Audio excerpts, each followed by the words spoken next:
Pasta ও চাউমিনের recipe নিয়ে চলে আসলাম তোমাদের সামনে। তা দেখো কত দারুণ হয়েছে রেসিপিটা। অবশ্যই কিন্তু একবার ট্রাই করবে। আমি ঠিক যেভাবে বানিয়েছি তোমরাও ঠিক সেভাবেই বানাবে। তার রেসিপিটি আমি কিভাবে বানালাম চলো দেখা যাক। প্রথমেই দেখো আমি কড়াই বসিয়ে দিয়েছি, আর কড়াইতে কিন্তু আমি জল দিয়ে দিয়েছি। আর জলটা একটু গরম হয়ে গেছে, তারপরে আমি দিয়ে দিয়েছি লবণ, আর তারপরে কিন্তু আমি দিয়ে দেবো একটু সাদা তেল। লবণ আর সাদা তেল দেওয়ার পর জলটা কিন্তু আমি ভালোভাবে নাড়িয়ে নেব। আর তারপরে কিন্তু আমি দিয়ে দেব পাস্তা, কিছুটা পরিমাণে পাস্তা আর কিছুটা পরিমাণে চাউমিন। কারণ এই দুটো মিক্সড করে বানালে দারুণ হবে খেতে। সবসময় তো আমরা হয় পাস্তাটা শুধুই বানিয়ে খাই, আর না হলে চাউমিনটা শুধু বানিয়ে খাই। এভাবে কিন্তু একসাথে খাওয়া হয় না, তা একসাথে বানিয়ে কিন্তু দুর্দান্ত লাগে। তা দেখো পাস্তাটা একটু আগে দিয়েছি, যেহেতু পাস্তাটা একটু শক্ত থাকে সেই জন্য। আর তারপরে কিন্তু পাস্তাটা একটু ফুটে যাওয়ার পর তারপরেই আমি দিয়েছি চাউমিন। আর আমার কিন্তু চাউমিন পাস্তা একটু সাদা সাদা টাইপেরই খুব ভালো লাগে খেতে। অনেকে আবার হলুদ দেয়, কিন্তু আমার খুব একটা ভালো লাগে না। তা দেখো খুব সুন্দর কিন্তু পাস্তাটা আর চাউমিনটা সিদ্ধ হয়ে গেছে। ঠিক এভাবে সিদ্ধ করে নেবে। আর তারপরেই কিন্তু একটা প্লেটের মধ্যে নামিয়ে জল ঝরিয়ে নিতে হবে। তারপরে দেখো কড়াইটা আমি ভালো করে ধুয়ে আবার বসিয়ে দিয়েছি ওভেনে, আর তাতে একটু পরিমাণে সাদা তেল দিয়ে দিয়েছি। আর একটা ডিম ভালো করে আমি কিন্তু এবার ভেজে নেব। আর 2-3টে ডিম, যে কটা ডিম দিতে পারবে, কিন্তু আমি একটা ডিমই দিয়েছি।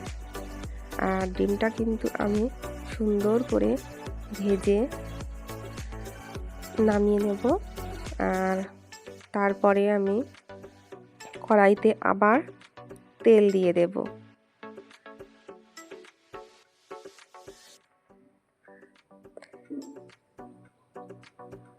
তা দেখো ডিমটা আমার ঠিক এই যে ভাজা হয়ে গেছে, তুলে নিলাম।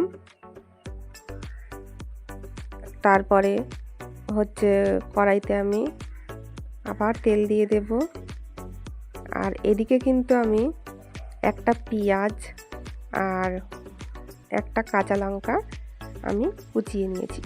যেহেতু আমার ছেলে খাবে তো বেশি আমি ঝাল দেব না। তা দেখো এই যে পেঁয়াজ কাঁচা লঙ্কা সব কুচিয়ে নিয়েছি, এটা ভাজা ভাজা করে নেব।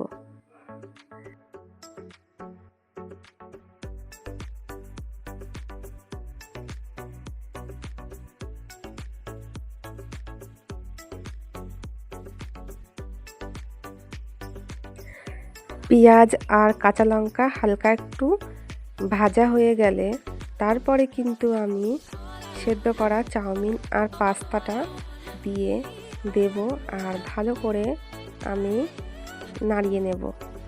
তা দেখতে থাকো।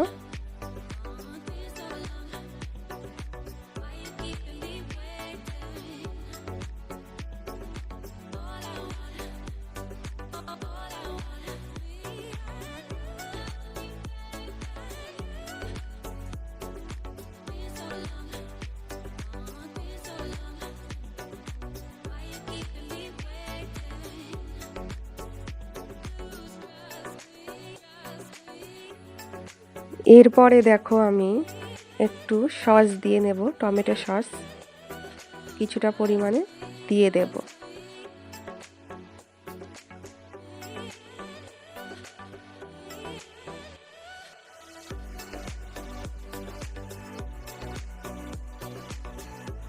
তারপরে দেব চিলি সস কিছুটা পরিমাণে আমি দিয়ে দেব।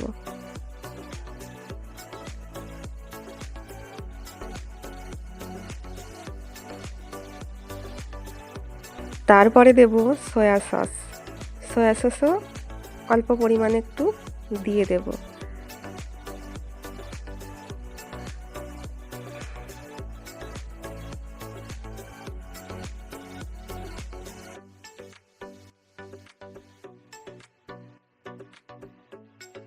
তারপর দেব ভেজে রাখা ডিম, দিয়ে খুব সুন্দর করে আমি কিন্তু মিশিয়ে নেব।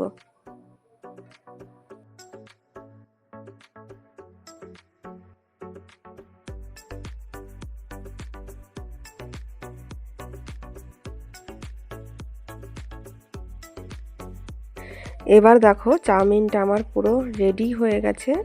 নামানোর আগে আমি চাউমিন মশলা দিয়ে দেব, সানরাইসের চাউমিন মশলা। এই মশলাটা দিলে কিন্তু খুব স্বাদ হয় আর খুব ভালো লাগে খেতে। তা এটা দিয়ে আমি নাড়াচাড়া করে এবার কিন্তু আমি চাউমিনটা নামিয়ে নেব। একদম ঘরোয়া পদ্ধতিতে সিম্পলভাবে সুন্দর করে কিন্তু বানিয়ে নিয়েছি চাউমিন পাস্তার এই রেসিপিটি। তা পুরো রেডি হয়ে গেছে। এবার আমি কিন্তু নামিয়ে তোমাদেরকে দেখাচ্ছি আর কতটা ঝরঝরা হয়েছে দেখো। তা এবার আমি নামিয়ে নেবো, একটা প্লেট নিয়ে নিয়েছি। তা দেখো নামিয়ে নিচ্ছি। তা আমার এই রেসিপি ভিডিওটি যদি তোমাদের ভালো লাগে অবশ্যই কিন্তু একটা কমেন্ট করো, আর নতুন বন্ধু দেখে থাকলে চ্যানেলটি সাবস্ক্রাইব করে পাশে থেকো। আবার তোমাদের সামনে হাজির হয়ে যাব নতুন একটি কোনো ভিডিও নিয়ে। তোমরা সবাই ভালো থেকো, সুস্থ থেকো, আর আমার ভিডিওগুলি তোমরা সবাই ভালোবেসে দেখো, সম্পূর্ণ দেখো, লাইক করে দিও, হাইপ করে দিও। আর আমার তরফ থেকে রইল তোমাদের প্রতি অনেক অনেক বুক ভরা ভালোবাসা। তোমরাও এরকম ভালোবাসা দিয়ে আমার পাশে থেকো। তোমাদের সবাইকে জানাই বাই।